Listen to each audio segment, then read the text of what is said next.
అండి ఈ రోజు వీడియోలో ఎటువంటి ప్రిజర్వేటివ్స్ లేకుండా ఇంకా ఎటువంటి కలర్స్ ఉపయోగించకుండా ఇంట్లోనే జామ్ ఏ విధంగా తయారు చేయాలని చెప్పేసి వీడియోలోకి వెళ్ళి చూసేద్దాం రండి.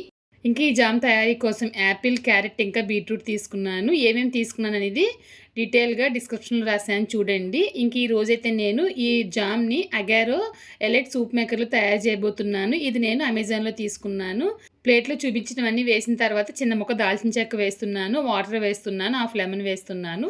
వేసిన తర్వాత మూత పెట్టాలన్నమాట. దీంట్లో వచ్చేసి 6 మూడ్స్ ఆప్షన్స్ అయితే ఇచ్చారండి. కాంపౌండ్ మూడ్లోనే జామ్ మూడ్లో మన జామ్ అయితే తయారు చేసుకోవచ్చు. నేనైతే కాంపౌండ్ మూడ్లోనే జామ్ అనేది తయారు చేశాను. ఇంచుమించు 2 ఆప్షన్స్ ఒకేలా ఉంటాయండి. పెద్ద వీడియోలో డీటెయిల్గా చెప్పాను, మీకు అవసరమైతే ఒకసారి చెక్ చేయండి. ఇదిగోండి జామ్ అయితే చాలా పర్ఫెక్ట్గా అయితే తయారైపోయింది.